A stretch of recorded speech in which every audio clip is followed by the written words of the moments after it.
سلامتكم الناس الكل، مرحبا بكم. Bonjour tout le monde. Alors, on va commencer cette première séance de préparation au bac français 2023, qui va se dérouler, Inch'Allah, 13 et 14 mars 2023. J'ai conçu cette première séance pour faire les suites. Étant donné au système tunisien, les élèves qui sont maintenant en troisième, ils n'ont pas fait de suite l'année dernière, suite au allègement du programme. Donc, j'ai vu que je commence les suites à zéro. Donc, cette séance est conçue à des élèves qui n'ont jamais fait de suite. C'est quoi une suite? Donc, on va commencer par des généralités. C'est quoi une suite? Donc, je crois que tout le monde a vu la notion de fonction. Je prends la fonction f égale à x au carré plus 10 moins 3. Si je demande un calcul d'image de f de 1, on va dire que c'est 1 carré plus 2 fois 1 moins 3. Il va me donner donc 1 plus 2, ça fait 3. Moins 3, c'est bien 0. Et si je calcule l'image de 3,5, on va avoir de même 3,5 au carré plus 3,5 moins 3. Comme je peux calculer de mon racine de 2, la même méthode de calcul, mon racine de 2 au carré plus 2 fois mon racine de 2 moins 3.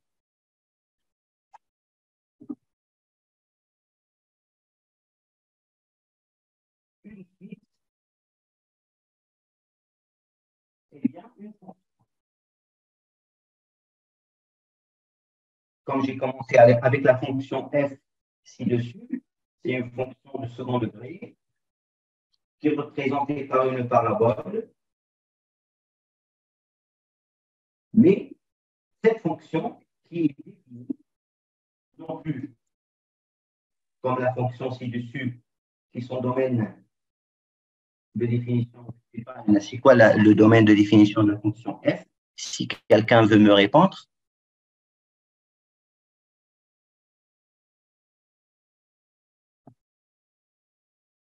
Alors, c'est quoi le domaine de définition de la fonction f?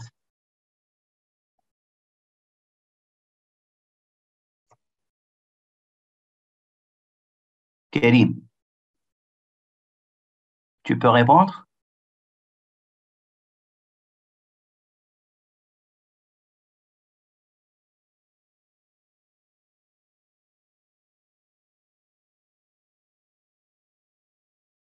Non? D'accord. Donc, c'est une fonction qui est définie sur R. Ça veut dire quoi le domaine de définition? Le domaine, quelles sont les valeurs qu'on peut calculer leurs images par cette fonction f. Donc, tout nombre réel peut calculer son carré, ainsi j'ajoute avec son double, et je soustrais 3. Le calcul est toujours faisable. Alors, une suite, elle n'est jamais définie avec tous les réels, elle est définie sur n. Donc, on va parler de fonction qui est définie avec des entités naturelles. Si je reprends l'exemple de tout à l'heure, c'est x carré plus 2x moins 3. La première valeur que je peux calculer son image, alors c'était quoi la fonction? C'était x carré plus 2x moins 3.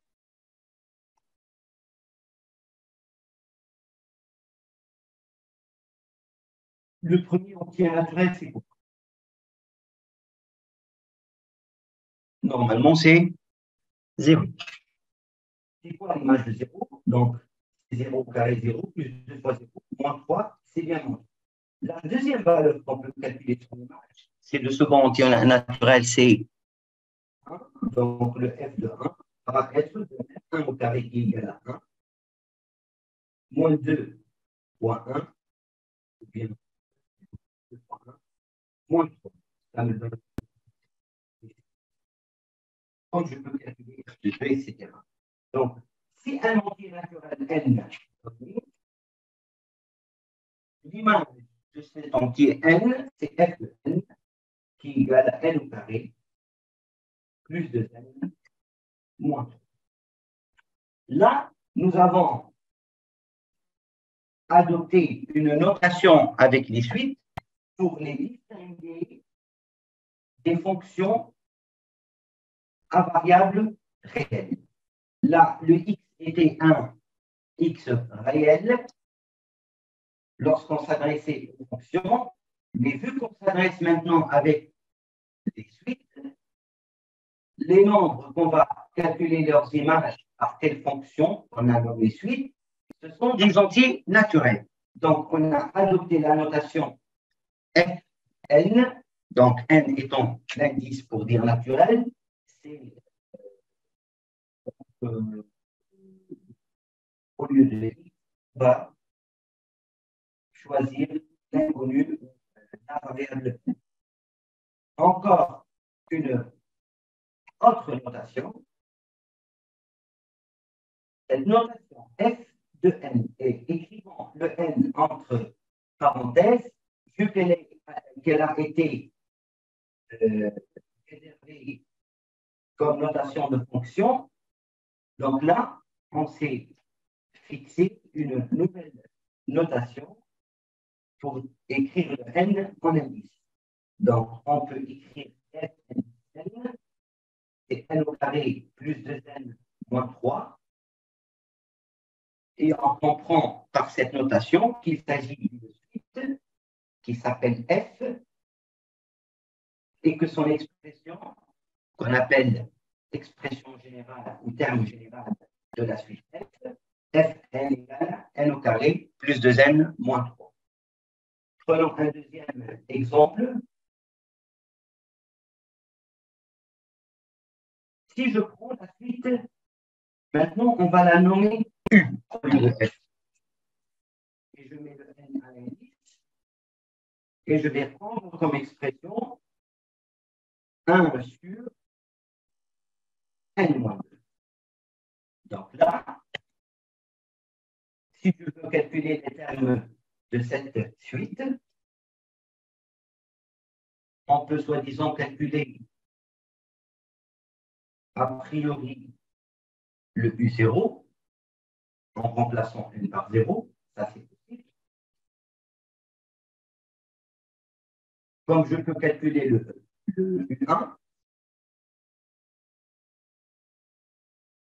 sauf que le U2, ça n'existe pas.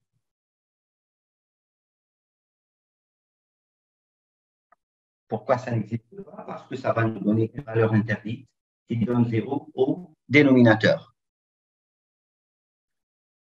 Le U3, en remplaçant N par 3, et ça va donner 1 sur 1 qui égale à 1. Et quel que soit N, là, je ferai écrire en toutes lettres, donc là, quel que soit N supérieur ou égal à 3, on va avoir N moins 2, ça va être supérieur à quoi? À 3, moins 2, qui va être 1. Donc le N moins 2 ne serait jamais 0. Donc la suite dont on a éventuellement calculé le premier terme U0 et U1. On a trouvé un problème avec U2. Mais à partir de U3, tous les termes peuvent être calculés. En ce moment, on a, disons, je vais effacer le U0. Donc, on a pris comme domaine de définition de la suite les entiers n qui sont supérieurs ou égaux à 3. Pourquoi? Pour qu'il n'y ait pas une interruption aux indices successifs. Là, le 0 succédé par 1, puis 2, mais le 2, ça présente une valeur interdite. Bon, pour ne plus rencontrer de valeur interdite, on dit qu'une suite, telle que celle-là, elle est définie pour n supérieure ou égale à 3. D'accord? Donc, avec ces termes U0 et U1 qui était possible de les calculer, le U2, c'est impossible de le calculer, donc on va les ignorer tous. Donc la suite, elle est définie pour n supérieur ou égal à 3. Je vais vous présenter un deuxième exemple.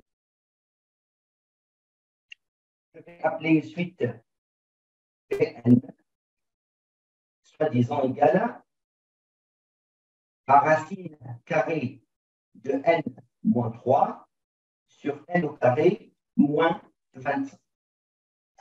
Alors, si c'était une fonction à variable réelle, on va chercher son domaine. Il a n-3, il devrait être supérieur à 0.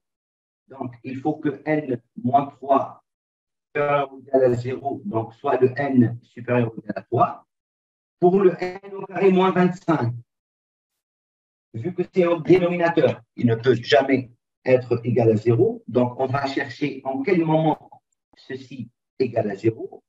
C'est au moment où n au carré égale à 25. Donc, soit n égale à quoi? La racine de 25 qui est 5 ou le n égale à moins racine de 25 qui est 5.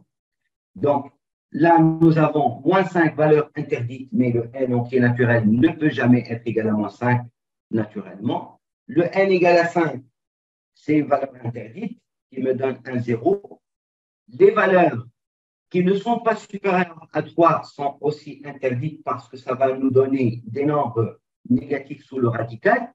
Donc, les valeurs interdites sont 0, 1, 2 et 5. Donc, en prenant n, un entier naturel, cet ensemble qui est constitué par ces 4 valeurs d'entier naturel est un ensemble de valeurs interdites. Alors, le principe, je vous l'ai dit tout à l'heure, en prenant un entier naturel, je peux calculer le terme ou l'image d'un entier qui le succède. Donc, si je calcule le U3, ce serait possible de calculer le U4. Vu que le U3 est calculable, là, je n'ai pas 3 valeurs interdites, donc 3 moins 3, c'est 0.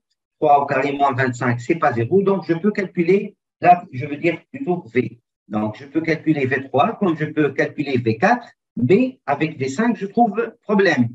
Donc, j'écrase le V3 et le V4 avec V5 qui n'existe pas, et la suite, donc Vn, comme suite qu'on peut noter entre parenthèses, est définie à partir de quoi?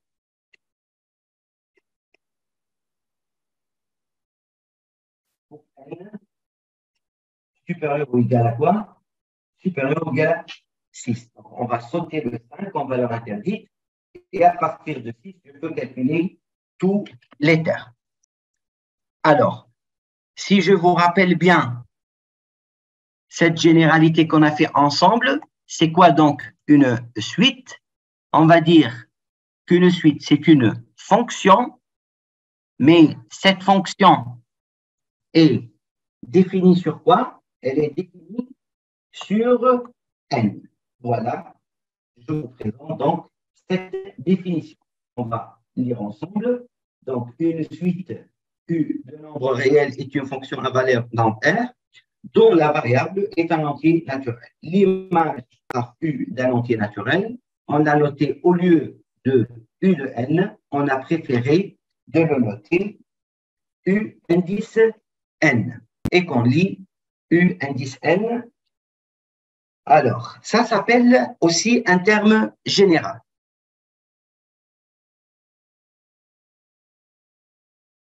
Donc, j'espère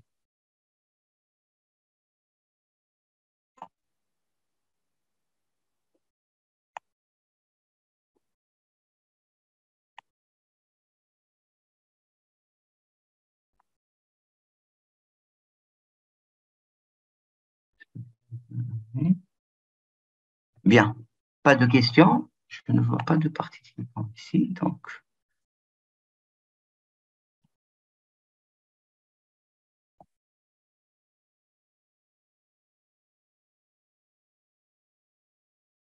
Donc, il n'y a pas de questions.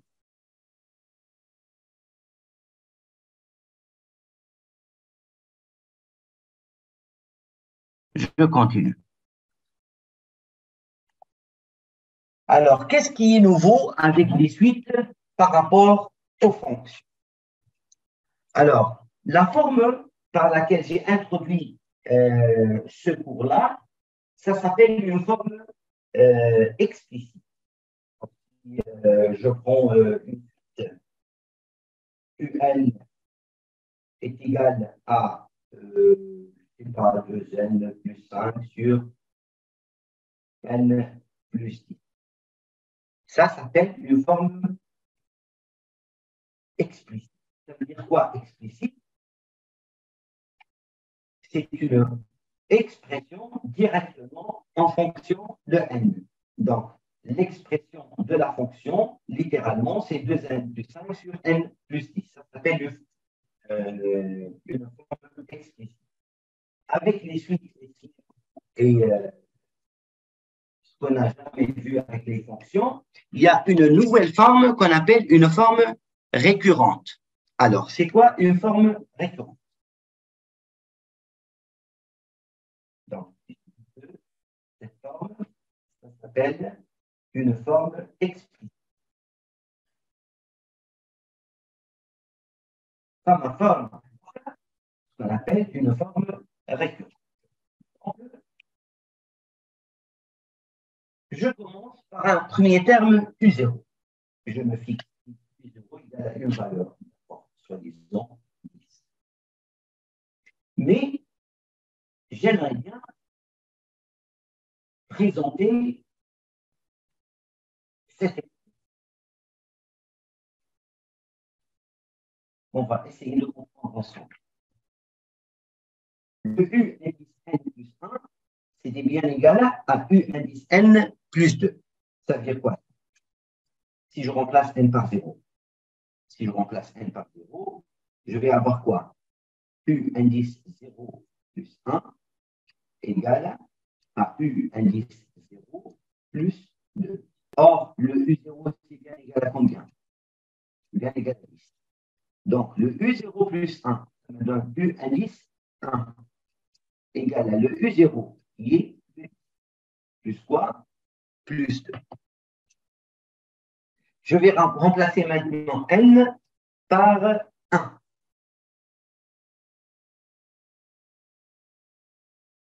Donc, si je remplace n par 1, je vais avoir U indice quoi? 1 plus 1. Mais U indice 1 plus 1, ça donne U2. Ça fait quoi? Ça fait U indice n, on a pris le n égale à 1, plus quoi? Plus 2.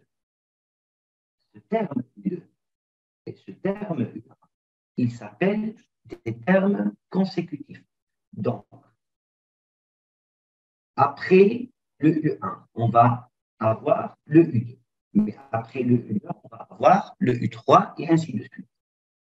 Donc, pour généraliser et ne pas se localiser sur U1, U2, U3 et je ne sais pas quoi, là, on va généraliser avec des indices. On sait que l'entier n'importe le n, l'entier d'après, c'est le n plus 1. Donc, à un calcul d'un terme UN, le terme d'après, c'est U indice n plus 1.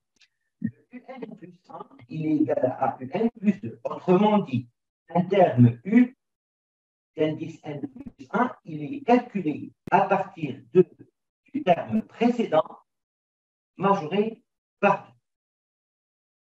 Sachant que le U0 est égal à 10, je me demande le terme d'après qui est U1, en appliquant cette relation, le U1 égale à U0 plus 2.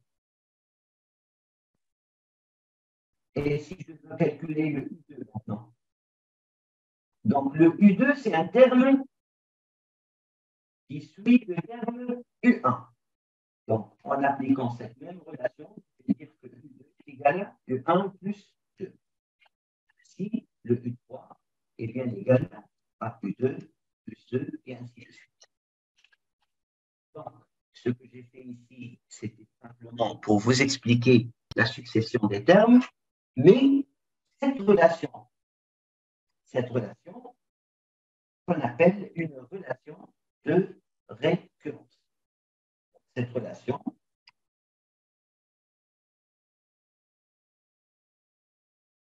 ou cette forme, ça s'appelle une forme de récurrence ou relation de récurrence. D'accord? Donc, une suite, c'est une fonction que j'ai dit tout à l'heure. Au lieu d'écrire la variable entre parenthèses, nous l'avons écrit en indice par identité naturelle, qu'on peut avoir les indices 0, 1, 2, 3, etc. Et pour distinguer la notation des termes d'une suite, d'expression de fonction. À part qu'une suite peut être donnée sous cette forme de fonction comme forme explicite, on peut représenter une suite par une relation ou une forme de récurrence. Là, le calcul à partir de U0, pour l'exemple, à gauche, ça me donne 12. Et puis, le terme d'après, il va être le 12, 2, ça va être 14, ainsi de suite, 16. Mais si jamais je vous demande de calculer le U27, ça va être égal à quoi?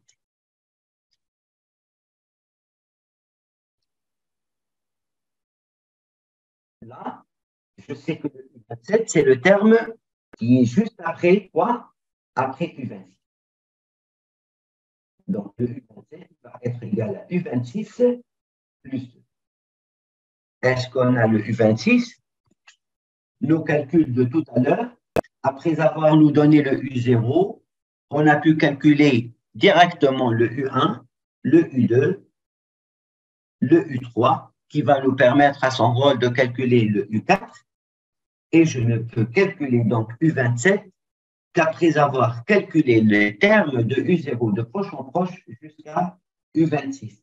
Donc, le calcul de U27 nécessite le savoir du terme U26, mais le U26 ne peut être calculé qu'à partir de U25. C'est pour cette raison qu'on a appelé une forme récurrente. Récurrente, ça veut dire un terme, son calcul, il dépend d'autres termes. Donc, si je ne connais pas certains termes, je ne peux pas calculer la valeur de tel terme. Bien. Encore, je ne sais pas s'il y a un demandeur ou une question à être posée.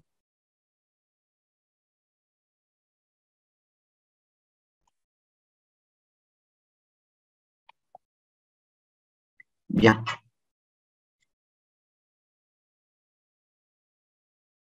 Je vais vous donner un petit exercice d'application.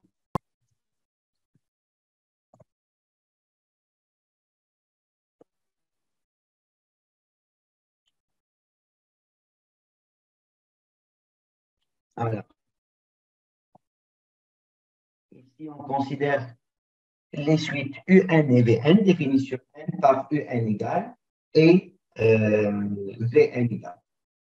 Vous voyez là, je vous ai donné une forme de UN qui, j'ai dit tout à l'heure que c'est une forme explicite. La suite Vn, elle est donnée par la relation Vn plus 1 égale à 2Vn au carré moins 1, tout en initialisant le calcul par V0. Donc, ça, c'est une relation qu'on disait tout à l'heure comme étant une relation de récurrence.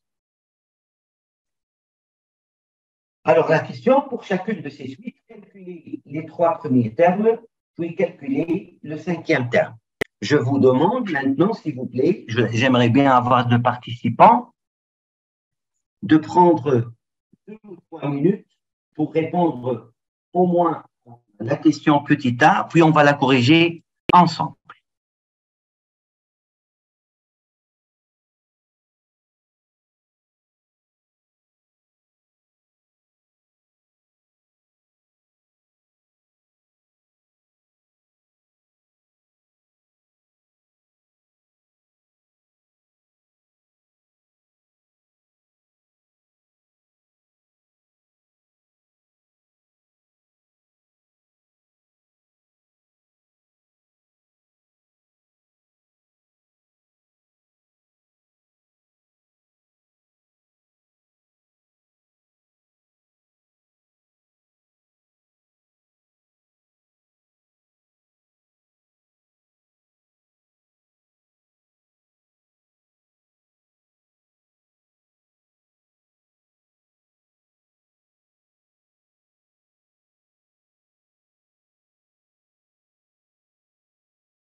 Réponse ici.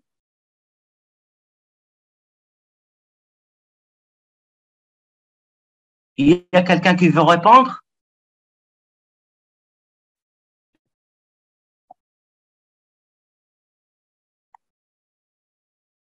Ben,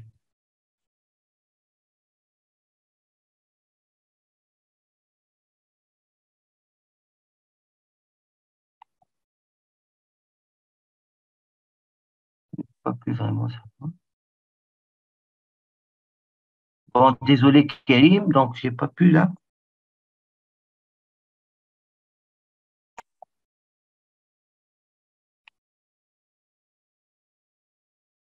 Il n'y a que Karim. Ben,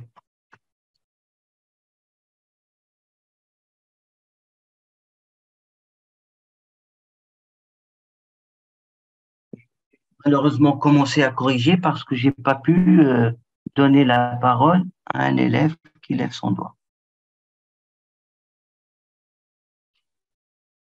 Nermine. Moins 1.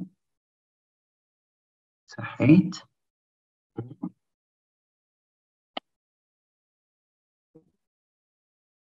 Donc, je commence par la question petit a. On va dire les trois premiers termes. On veut dire par premier terme, donc le premier, plutôt la première image, on peut calculer. Donc là, le deuxième au carré, vous voyez bien qu'il ne s'agit d'aucune valeur. Je peux calculer l'image de 0 et tous les entiers naturels. Le 0, c'est le 0 carré, c'est bien moins 1, ça va être le deuxième, qui est bien égal à quoi? 2 fois 1 au carré qui est 2, et 2 moins 1, le U2, le U2, donc c'est 2 fois 2 au carré moins 1.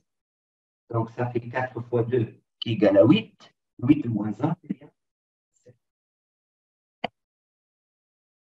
Bien. Donc, on s'arrête là. C'est U2, c'est le premier terme. Voyons avec la suite V. On sait que V0 il vient donner 0, mais le deuxième terme serait V1. En appliquant cette relation de référence, un terme égale à 2 fois le du précédent moins 1. Vous voyez, Vn plus 1, Vn. Le n plus 1, c'est l'indice qui suit le n. Donc, ça fait 2 fois le carré du terme qui précède le V1 moins 1.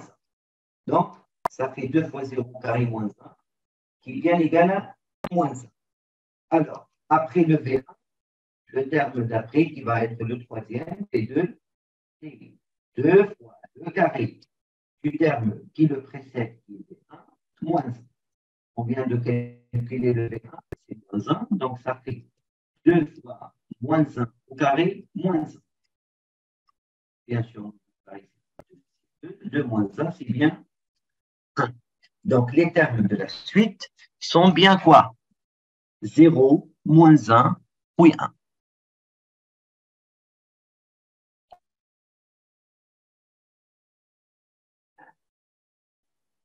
Comme aussi, je vais vous présenter un petit exemple ici.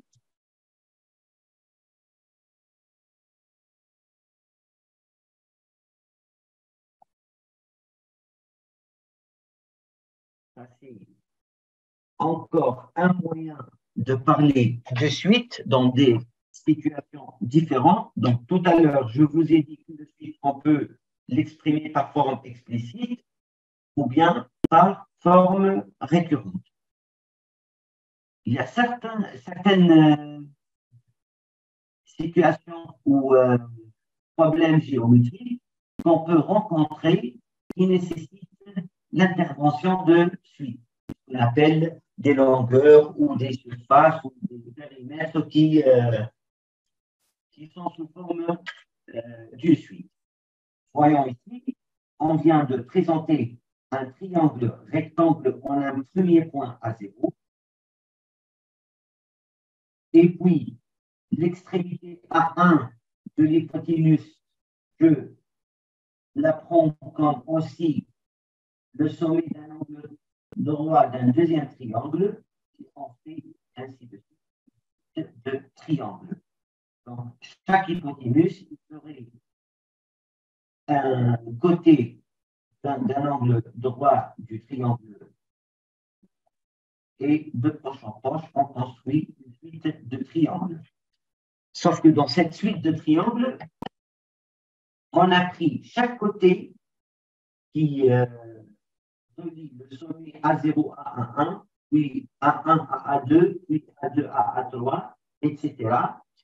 Et de manière générale, on va dire qu'il relie le sommet AN au sommet AN plus 1. Donc, quel que soit n entier naturel, le sommet AN au suivant AN plus 1, c'est bien égal à 1. Ça, c'est fixé ici. Bien. Et puis, la distance de l'origine O, bon, du point O plutôt, au point A0, A1, A2, donc le OAN, quel que soit n, c'est égal à quoi? C'est égal à une distance qu'on a nommée dn. Donc le OA0, vous le voyez, OA0, c'est 0, OA1, c'est D1. Si je remplace par 1, j'aurai OA1 égale D1, etc. La question qu'on se propose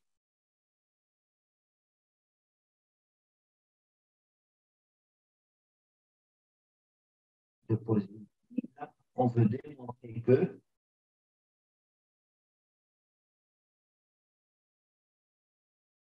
l'hypoténuse OAN plus 1, qui est sa longueur dn plus 1, c'est bien égal à la racine carrée de dn au carré plus. D'ailleurs, si vous voyez que dn plus 1 égale la racine de dn au carré plus 1 et que le n est un entier naturel, on parle bien d'une suite qui est donnée sous sa forme rectangle, tel que l'exemple précédent, tel que l'exemple par lequel j'ai introduit la notion de rectangle.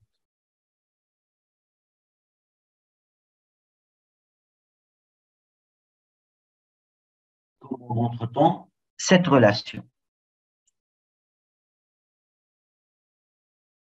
On va se placer dans une manière un peu plus généralisée. Là, c'est le triangle OA0, A1, OA2, OA2, A3, etc. À un tel quelconque. Le triangle que je vais utiliser, c'est le triangle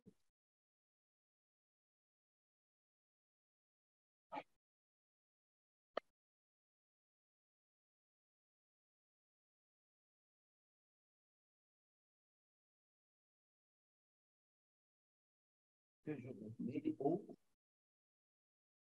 Là, je vais prendre le AN, mais le sommet suivant, c'est AN plus 1.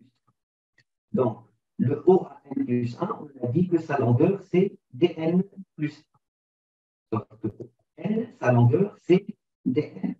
Et le côté AN plus 1, on dit que c'est égal à 1.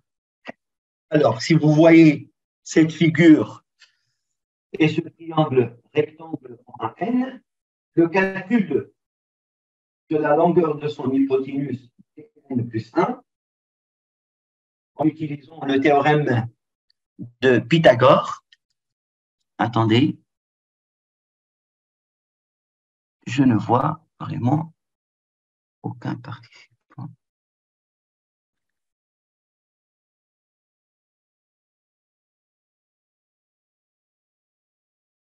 Mais. Donc, j'ai dit en utilisant le théorème de Pythagore que dn plus 1 au carré est bien égal à quoi?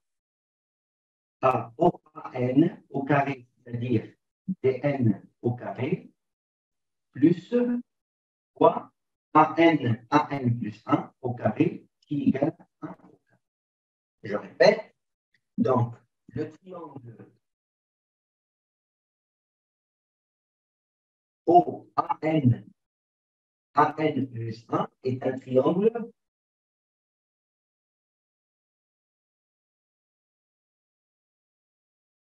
rectangle en quoi? En AN. Donc, d'après le théorème de Pythagore,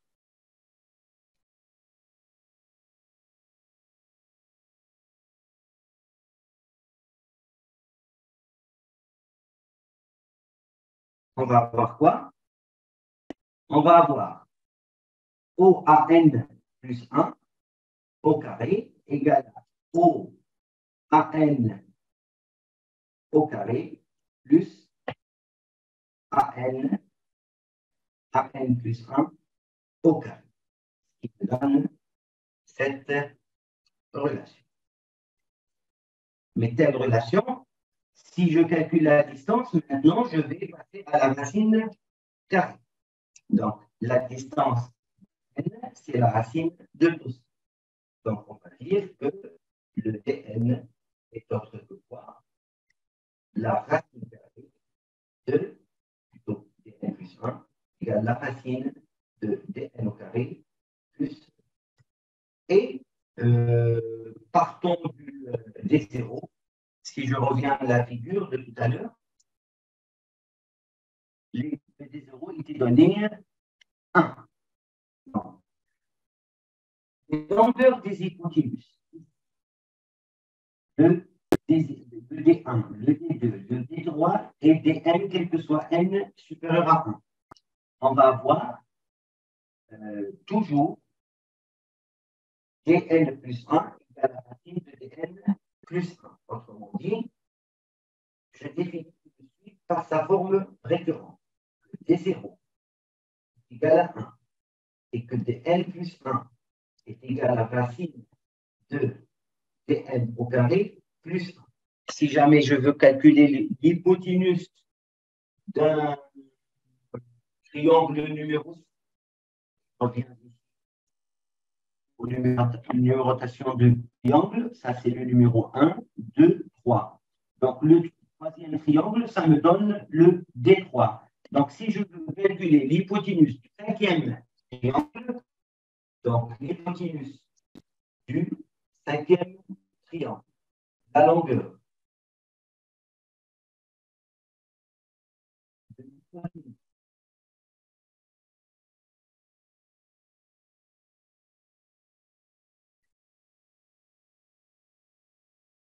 du cinquième triangle,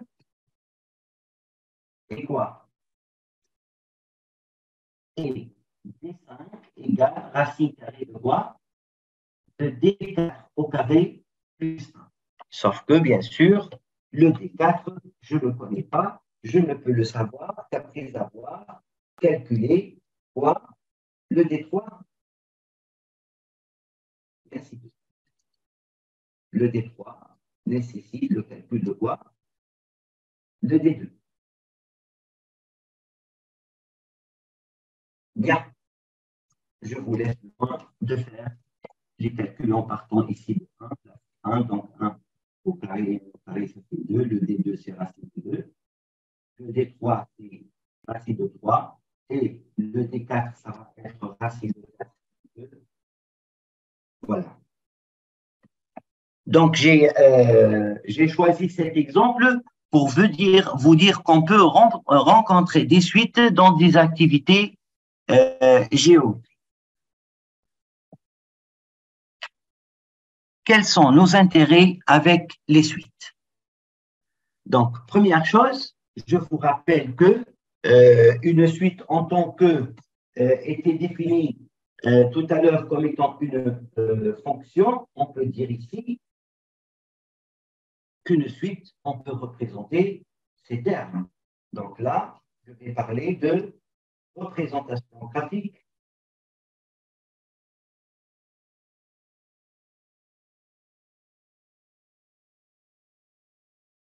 d'une suite.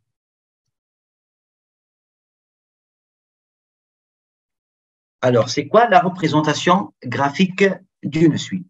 Donc, je vais vous partager un exemple de suite dont on a représenté ces termes.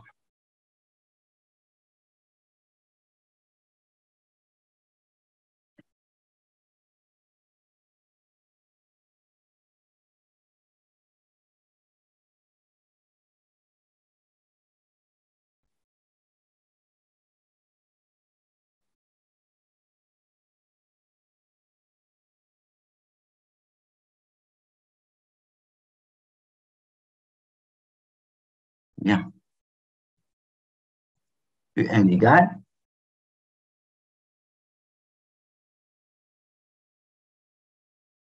Je prends l'exemple moins n au carré plus 6n plus 1. C'est quoi la représentation de cette suite? La fonction telle que vous la connaissez. Si c'était f de x égale à moins x carré plus 6x plus 1, sa représentation graphique serait quoi? Serait une courbe que vous connaissez normalement. Ça va être une parabole, n'est-ce pas? Mais de cette parabole, on ne va pas la prendre toute. Qu'est-ce qu'on va prendre? On ne va prendre que les termes U0, U1, etc. Donc, si je calcule le U0, ça va être moins 0 plus 1. Si je vais calculer le U1, je vais avoir moins 1 plus 6, ça fait 5, et 1, ça fait 6. Le U2, ça fait moins 4, plus 12, ça fait 8, 1, ça fait 9. Comment est-ce qu'on représente donc cette suite? Eh bien, on prend dans un repère. J'ai représenté certains points ici. Donc, pour faciliter la tâche, je vais vous le partager.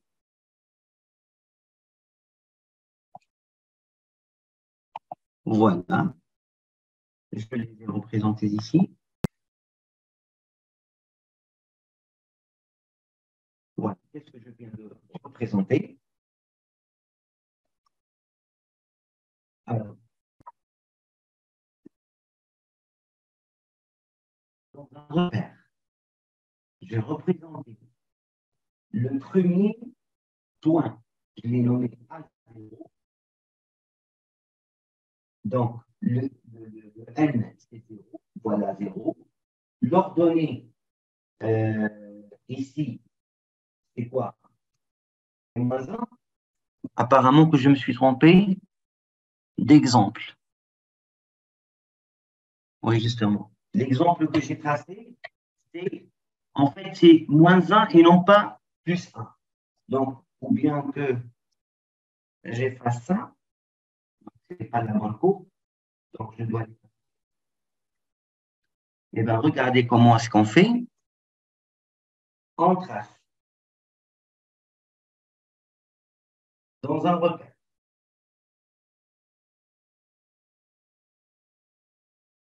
Là, c'est un repère.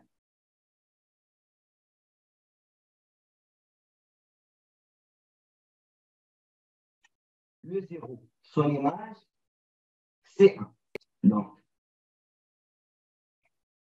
ça, c'est l'origine. Donc, l'origine des abscisses 0, son image, c'est 1. Ça, c'est 1. Donc, mon premier point, c'est celui-là, qui est le A0. Pour n égale à 1, son image, c'est quoi? C'est 6. Donc, 1, 2, 3, 4, 5, 6. Ça, c'est qui? Ça, c'est le 1. Son abscisse, c'est 1. Son ordonnée, c'est 6. Et de manière, on va placer à n l'abscisse, c'est considéré n, et l'ordonnée, c'est un. On va voir si c'est possible de représenter le U3, parce que le U2, là, c'est 9. Là, c'est 6, 7, 8 et 9. Le U3 va être là. Donc, ça dépasse l'espace que je vais réserver. Avec 6.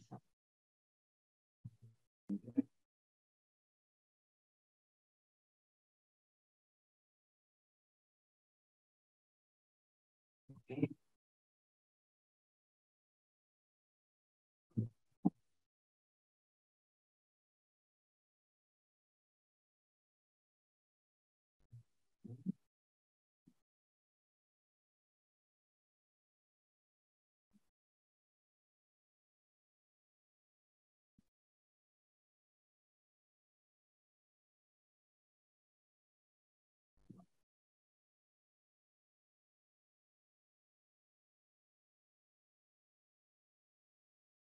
Tout ça, c'est que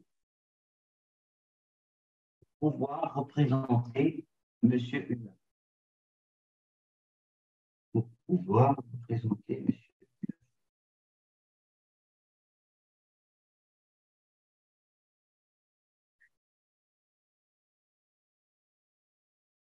Voilà. 6, 7, 8 et 9.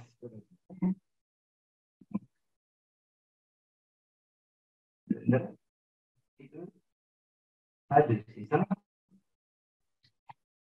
Le A3. Le A3, c'est quoi? L'abscisse 3 et d'ordonner quoi? Le U3. On va remplacer par 3, ça fait au carré 9, 9, plus quoi? Plus 18, hein? Ça fait 9, plus 1, ça fait 10.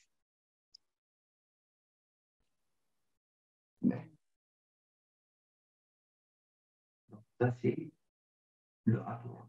Le A4,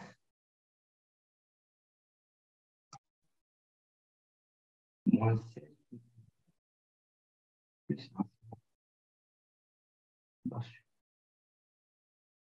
Le A10, moins 100, plus 60, plus 1. Vous voyez, c'est moins 40, ça va descendre. Quand ça va chuter, je vais atteindre, et en principe, je vais atteindre le sommet de l'axis 3. À partir de A4, ça va chuter. Donc, le A4, je vais calculer U4, c'est moins 16, plus 24, plus 1. Ça fait le U5, ça fait moins 25, plus 30, plus 1. Et oui, le U6, ça fait quoi? Moins 36 plus 1. Et je vais vous présenter ça avec géométrie. Vous voyez? Donc, je vous présente maintenant une présentation de ce pénible passage avec un petit logiciel que la majorité, je suppose, qu'il connaît.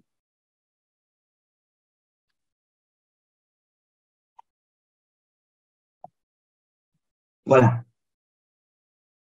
Alors ici, j'ai représenté un exemple de fonction f de x égale à 6 sur x plus 2, mais je ne me suis intéressé que quoi? Au point de coordonnées n, un. Vous voyez ici que pour n égale à 0, f de 0, c'est 6 sur 0 plus 2, c'est bien 6 sur 2, c'est bien 3. De cette courbe, partie de la courbe de la fonction 6 sur x plus 2, je ne me suis intéressé qu'au point d'abscisse entière. Donc, ces points d'abscisse entière sont les images représentent les UN, donc N, UN, donc 4, U4. U4, c'est combien? C'est 1, d'après cette figure-là. Regardez, U4, 4 plus 2, ça fait 6. C'est bien 1. Donc, de la courbe de cette fonction, nous n'avons tracé que les points de coordonnées N, U. Ça, c'est la représentation graphique d'une suite. Regardez par exemple ici, si je vais changer l'expression de la fonction en profitant des termes que tout à l'heure, je n'ai pas vraiment réussi à les présenter. C'était quoi la suite? Si je me rappelle de son expression. Attendez.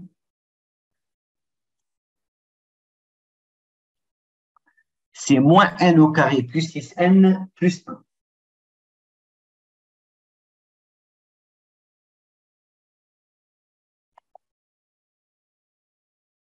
Donc, moins n au carré plus 6n plus 1. Voilà. Ici. La variable c'est x. Voilà. Alors, de cette courbe de parabole, tout à l'heure, vous voyez, avec GeoGebra, il a fallu détourner pour avoir tous les points. Regardez, le U2, c'est 9. Voilà. Le 3, c'est 10. Le 1, je crois que c'est 6, et ainsi de suite. Et on peut descendre en bas pour voir les termes à indice plus élevé. D'accord? Donc, avec les fonctions, on trace des courbes, mais avec les suites, on trace les points de telle courbe d'abscisse entière. Voilà ce que c'est qu'une représentation graphique d'une suite.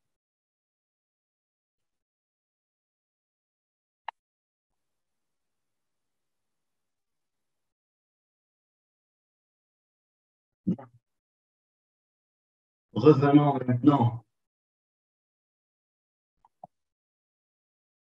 à un deuxième cas d'exemple.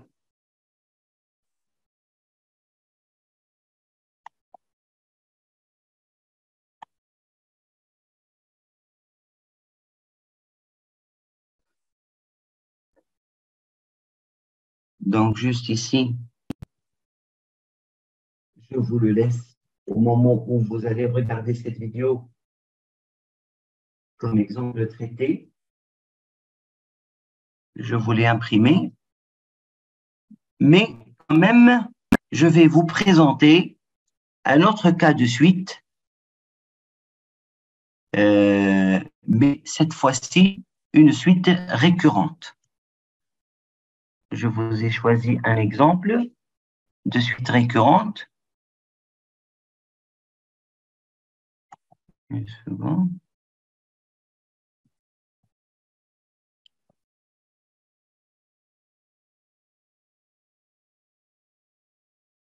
Ben.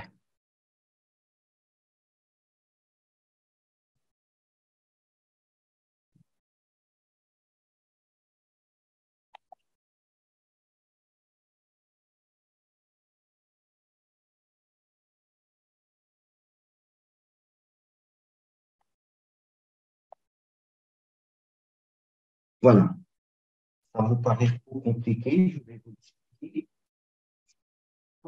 J'ai choisi une suite récurrente, petit qn plus 1 égale qn. Là, j'ai choisi la fonction 2x plus 4 sur 2 plus x au carré. Je vais voir. Ça veut dire, si je prends le U0 égale à 0, et le UN plus 1 égale à 0, regardez.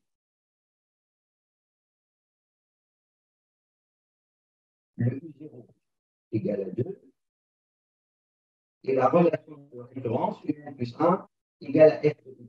F de X, c'est quoi? C'est 2x, donc F de UN, c'est 2UN plus 4 sur quoi? Sur 2 plus UN au carré. Si on cherche à calculer le U1, qui est le terme qui succède de U0, ça va être égal à quoi? Ça va être égal à 2 fois U0 plus 4, 2 plus U0 au carré. Bien. Sachant que U0 égale à 2. Donc 2 fois 2, ça fait 4 plus 4, ça fait 8. Et là, 2 au carré, ça fait 4 plus 2, ça fait 3, ça fait 6. Donc ça fait 4. Donc le U1, c'est 4 tiers. Regardez par cette figure, qu'est-ce que je vous trace à travers Géométrie. Là, le U0, c'est bien noté que c'est bien égal à 2. Le U0, le voilà, c'est 2. Et puis, à partir de ce U0, je vais partir à la représentation graphique de la courbe. Ça, c'est la courbe de F. Cette courbe, c'est la courbe de F. La fonction F, c'est une expression 2x plus 4 sur 2 plus x carré. Alors, le U0 qui est égal à 2, vous voyez ici, le U0 est égal à 2. Le U1, on vient de dire que U1, c'est quoi? C'est 2 fois U0 plus 4 sur, ça veut dire quoi? Ça veut dire que U1 égale à, comme c'est défini, F de U0. Donc, en partant de U0 à la courbe, verticalement, pour pouvoir déterminer son image. Ça, c'est F de U0 égale à U1. Mais nous, on a intérêt à tracer ce terme sur l'axe des abscisses. Étant donné notre besoin que ce terme, je veux le représenter sur l'axe des abscisses, on a choisi de tracer cette droite bleue, qui est une droite d'équation y égale à x. Tout point de cette droite, son ordonnée est bien égale à son abscisse. Donc, si l'ordonnée c'est U1, l'abscisse c'est U1, en ce point de la droite. Donc, une fois que j'ai réussi à réfléchir le U1 sur l'axe des abscisses, je vais pouvoir calculer le terme d'après qui est U2. U2 est égal à quoi? égale à f de U1. F de U1,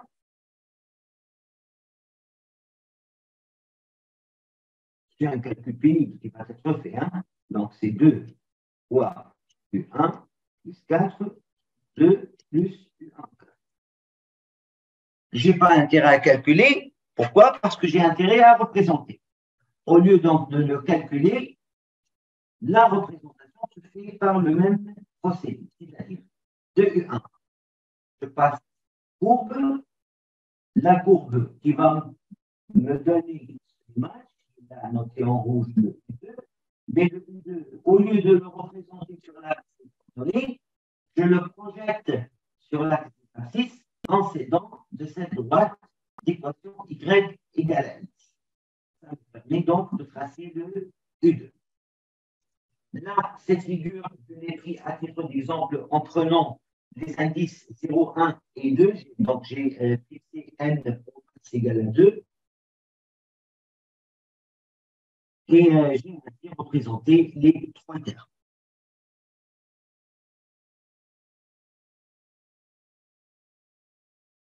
Bien.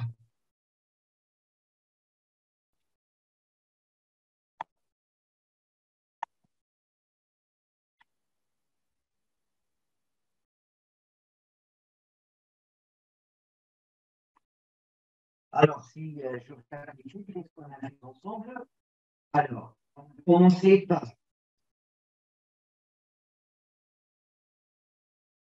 donner les différentes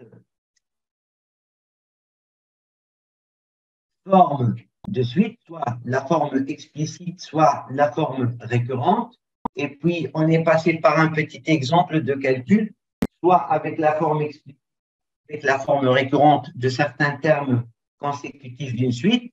Puis, on a traité un exemple de triangle, de suite de triangles, et on s'est intéressé au calcul des longueurs des hypoténus. Donc, ça nous a donné des longueurs sous forme récurrente. Et puis, je viens de vous présenter les termes. Deux cas d'exemple d'une suite, soit avec cet exemple qui vont être des points d'une parabole de représentation, soit ça va être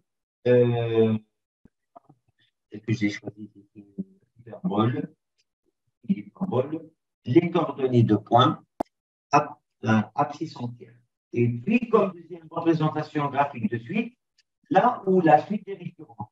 Là où la suite est récurrente, on va avoir besoin de quoi? De la droite y égale à x. Quoi?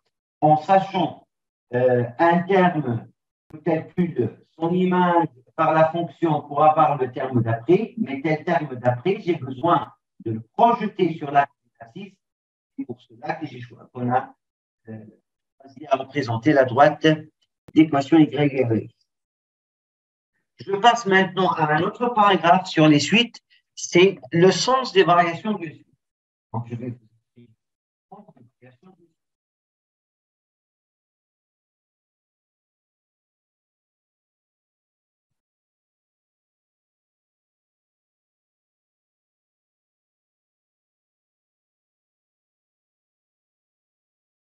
D'accord. C'est quoi le sens de variation? D'ailleurs, j'espère que, d'après ce que vous connaissez, vous voyez les termes ici? C'est bien clair que chaque terme il est plus petit que le précédent. Voyons ici. Donc, ça augmente. Il semble que ça augmente, mais à partir de U3 que je n'ai pas représenté, le U4, regardez, ça rétablit 9, puis le U5, ça chute à 6, le U6 est 1. Si vous calculez le U7, vous pouvez trouver une valeur plus petite, et ainsi de suite. Donc, les valeurs tendent à s'augmenter, puis à abaisser. Donc, les variations. Les variations pour ce premier exemple, ça commence à croître, croître, croître, et puis à partir de U4, ça décroît. avec ces termes-là, donc chaque terme, il est plus petit que le précédent. Donc, c'est une suite qu'on dit que ces termes sont en décroissance. Décroît, ça veut dire de plus en plus petit. Là, c'est une suite qu'on dit que c'est une suite décroissante. Voyons le cas pour cette suite. Donc, le 0, c'est 2, voilà. Le U1, c'est plus petit, mais le U2, c'est plus grand. Donc, il n'y a pas vraiment une variation fixée. C'est-à-dire, ça ne décroît pas constamment ou ça ne croît pas constamment. C'est l'exemple numéro 2. Ben, comment maintenant va-t-on voir cette équation? En fait, on va comparer. On va comparer un terme UN avec le terme d'avant, après qui est UN plus 1. Alors,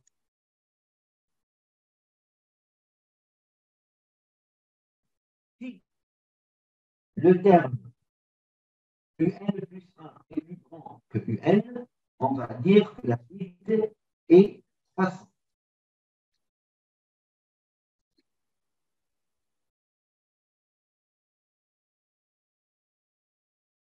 Mais en fait, pour quelle valeur de n?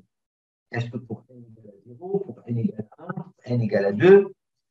En prenant n égale à 2, par exemple, U2 est plus petit que U3. Ouais. Si U2 est plus petit, la suite est croissante? Non. Alors ceci, pour que ce soit, il faut dire que quelque fois n entier naturel. Si on va voir UN est plus petit que UN plus 1, la suite est comment? Est croissante. Vous allez me dire, monsieur, il y a des suites qui ne sont pas définies sur n. Eh bien oui. Donc là, si on prend une suite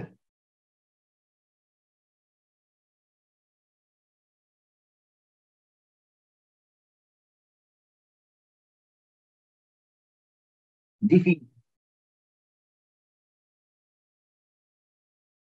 pour n supérieur ou égal à 0 pour supérieur ou égal à n0 donné, pardon. n0, c'est un entier naturel. La suite est croissante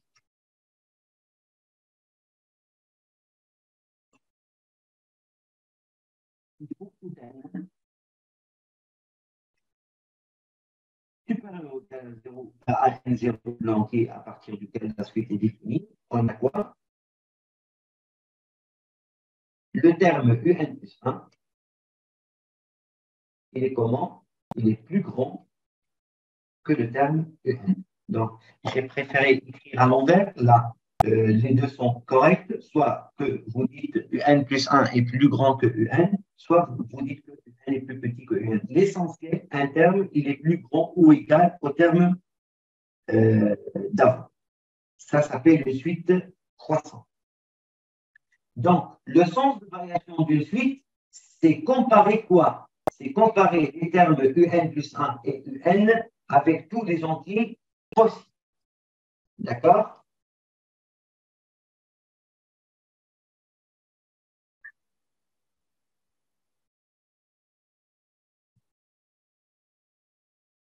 Donc, j'ai préféré.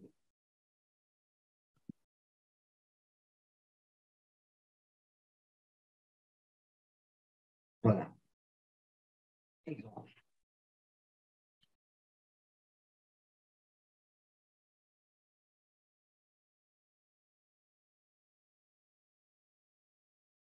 Je prends la suite UN. Donc, 2N plus 5. Je la prends au départ avec forme explicite. Et je me demande si cette suite, elle est croissante ou elle est décroissante ou ce n'est pas le cas. En calculant le U0, on va avoir 5. Le U1, on va avoir 2 fois 1 plus 5, ça fait 7. Le U2, ça fait quoi? Ça fait 2 fois 2 plus 5, ça fait 9. Il semble que les termes sont de plus en plus grands. Donc, il semble que la suite est croissante. Mais comment peut-on généraliser ça? On a dit que une suite croissante, c'est au moment où UN plus 1 est plus grand que UN. Autrement dit, autrement dit, si vous calculez la différence UN plus 1 moins UN,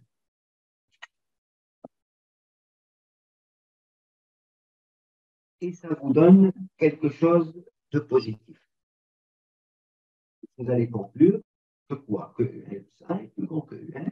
Et vous allez conclure que la suite UN est le contraire est juste. Si vous calculez UN plus 1 moins UN et vous trouvez que quelque chose de négatif, vous allez conclure que la suite est comment? Est décroissante. Donc, dans tout ça, on a intérêt à faire quoi? On a intérêt à calculer la différence UN plus 1 moins UN. C'est ce qui m'a appelé à vous faire la différence UN plus 1 moins UN. En calculant UN plus 1 moins UN. Ça veut dire quoi UN plus 1? Le UN, je le sais, c'est 2 fois N plus 5. Mais le UN plus 1, c'est 2 fois son indice, et N plus 1, vous voyez, U indice N, c'est 2 fois N. Donc, U indice N plus 1, c'est 2 fois quoi? N plus 1. D'accord? Donc, UN plus 1, c'est 2 plus 1, plus 5.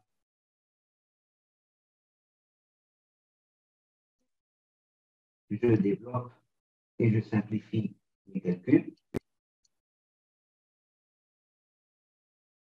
2N moins 2N, ça se simplifie, ainsi que 5 moins 5, et ça me donne.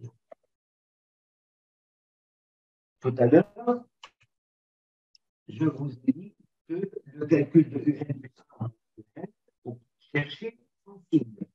On a dit que si c'était positif, la suite est croissante, si c'était négatif, la suite est décroissante. Là, le UN plus 1 moins 2, trouver 2.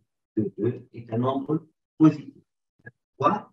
Ça veut dire que n plus 1 est plus grande que n, donc la suite est comment? Est une suite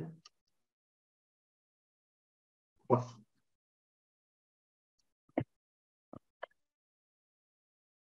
Bien. Donc là, je vous ai préparé aussi un exercice.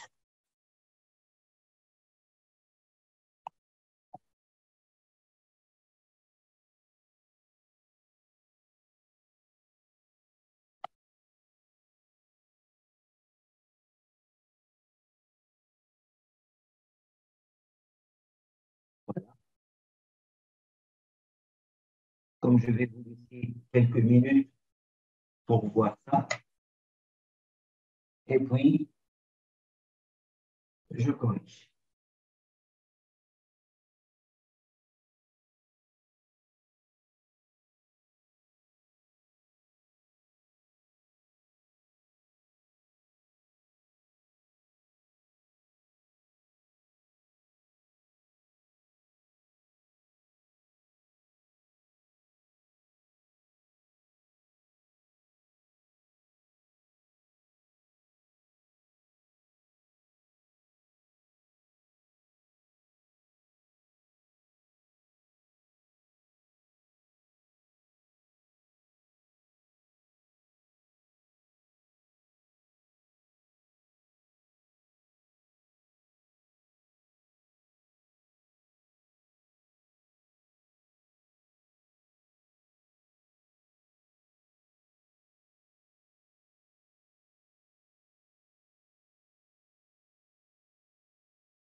Alors, je ne sais pas qui a pu vraiment calculer ou déterminer les valeurs du premier exemple.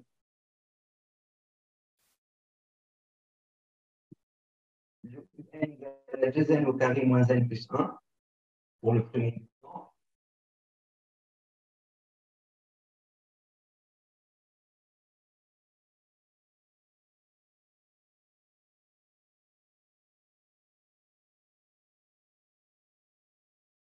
On va faire la différence.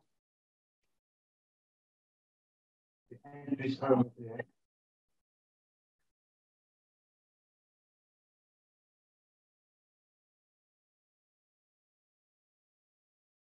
Je vous rappelle que je viens de calculer entre parenthèses, ça c'est le un plus 1.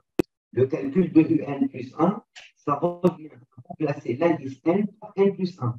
Donc là où vous trouvez des n, vous les remplacez par n plus 1. Pourquoi? Parce qu'on a n plus 1. Donc 2 fois entre parenthèses n plus 1 au carré au lieu de n, moins entre parenthèses n plus 1 au lieu de n, le tout plus 1. Donc j'ai exploité l'expression un égale 2n carré moins n plus 1 juste pour calculer le terme à indice n plus 1. Le terme à indice n plus 1 se calcule en remplaçant le n par n plus 1. C'est ce que j'ai fait au premier parenthèse. Je soustrais quoi? Le n tel que c'est donné. Moins n plus 1. Le calcul, normalement, c'est simple, vous savez le faire. Donc là, c'est 2n plus 1. C'est évident de faire en tout cas. Moins n moins 1 plus 1. Moins 2n au carré. C'est un calcul simple. Donc, le disparaît. Et 2n au carré plus 4n plus 2 moins 2n moins 2n au carré plus n. Donc, n au carré plus 2n plus 1. Ça, c'est bon. C'est moins.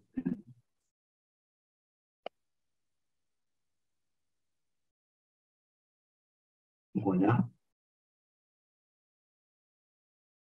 Voyons les simplifications possibles. Donc, ici, on va avoir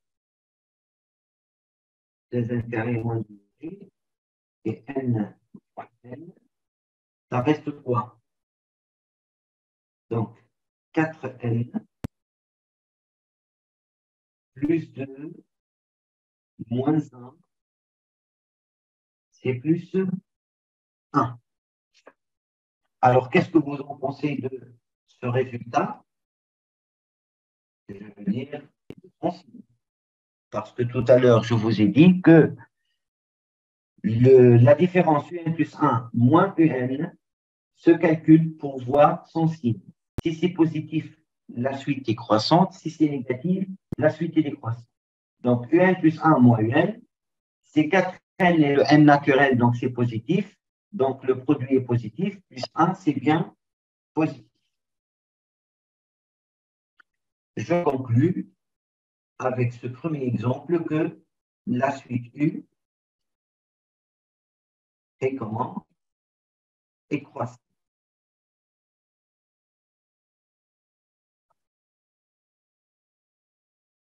Vous faites la même chose avec le deuxième, troisième et quatrième exemple. Donc ici, le n, c'est 1 sur 2 à la puissance n plus 1.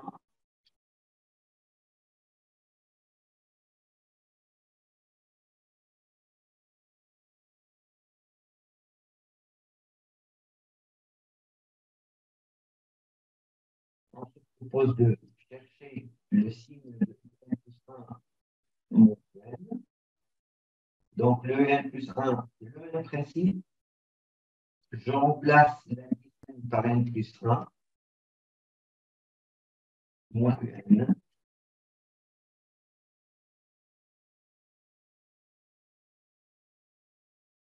Et ça, c'est 1 sur 2 à la puissance n plus 2 moins 1 sur 2 à la puissance n plus 1. Un élève peut remarquer que ça, c'est négatif. Bon, je ne sais pas. sachant que le n plus 2, c'est plus grand que n plus 1, donc une puissance de 2 plus élevée, ça va être un nombre plus grand, qu'il est au dénominateur, donc l'inverse, il est plus petit, donc ce nombre est plus petit que celui-là. Du coup, la différence est négative. Sinon, le 2 à la puissance n plus 2, on peut l'écrire comme étant un 2 à la puissance n plus 1, tel qu'il était tout à l'heure, plus 1. Mais je sépare ça.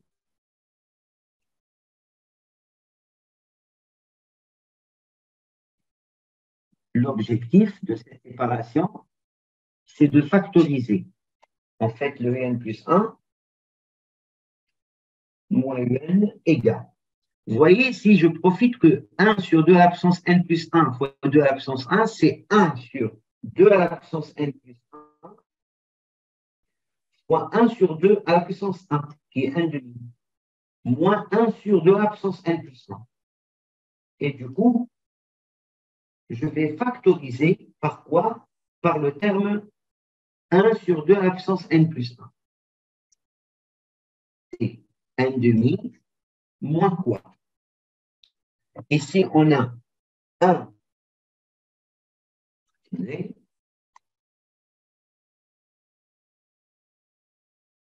sur 2 à la puissance n plus 1, il est facteur de quoi? Il est facteur de 1 demi.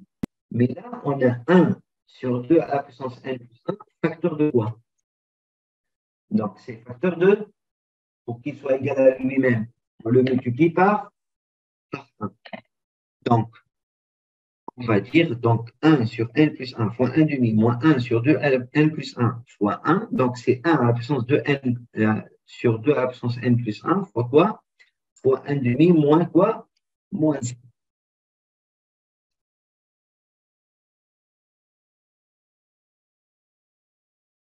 Et 1 demi moins 1, c'est moins 1 demi.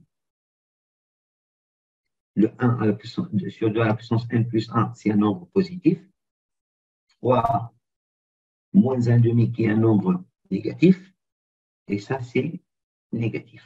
Donc, le un plus 1 moins un donne un résultat négatif. La suite est comment? La suite est comment? Elle est négative.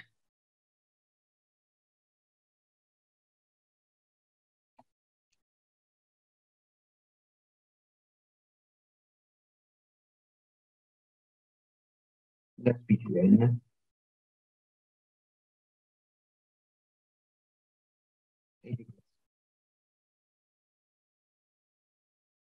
Y a-t-il des questions?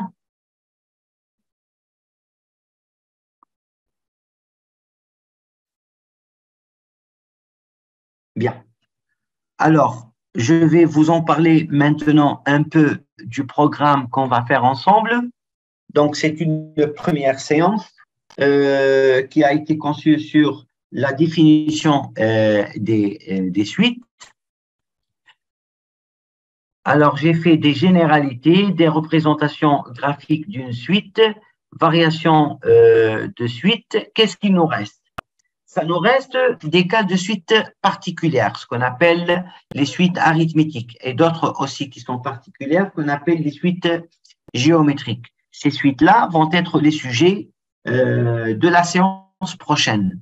Donc, je vous ai partagé tout ce qui concerne les suites en 4 séances. Celle-ci, c'est une première, juste de voir la notion de suite. Et ça veut dire quoi? Variation ou représentation graphique de suite, forme explicite et les différentes formes par laquelle ou par lesquelles peuvent être présentées une suite. Dans la séance prochaine, on pourra voir donc quelques cas particuliers de suite qu'on appelle suite soit géométrique et d'autres qui s'appellent arithmétique. Et puis, on va entamer une partie qui s'intéresse aux limites.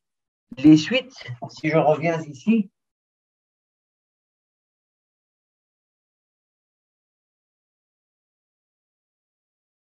cet exemple-là, vous voyez que les termes ont tendance à s'approcher de quoi?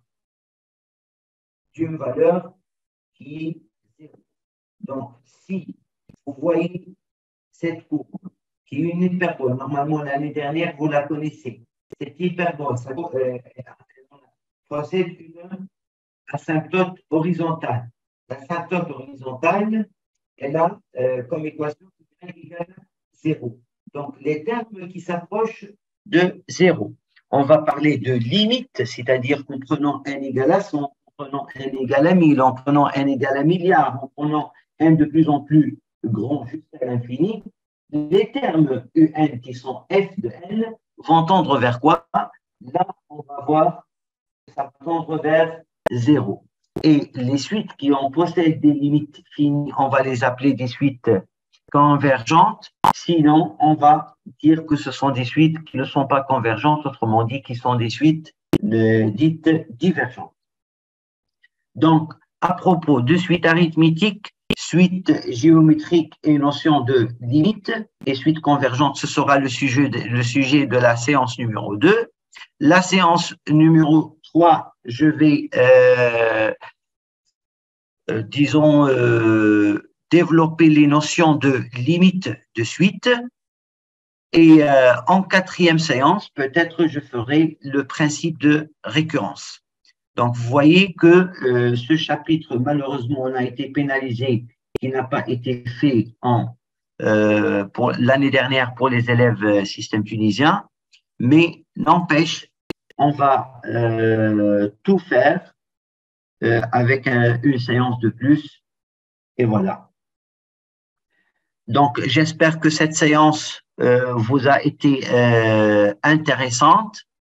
Et pour les participants ou pour ceux qui vont communiquer, j'espère que dans une deuxième séance, je pourrai bien donner les paroles et ce soit une séance beaucoup plus animée.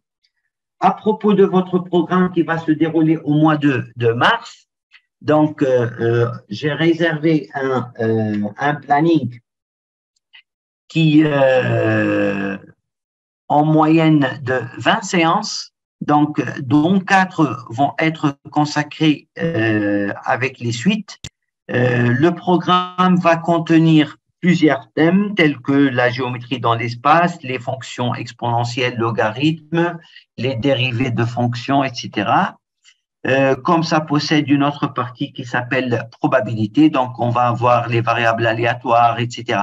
Donc j'ai partagé le programme de façon à ce que je pourrais, d'ici là, avec les croisements de programmes avec le système tunisien, peut-être je serai d'ici fin février capable de vous projeter tout le programme sur cette plateforme. Voilà. Donc, j'espère que ça vous a été intéressant de suivre ce cours introductif sur les suites. Et je vous dis à la prochaine. Au revoir. Au revoir tout le monde.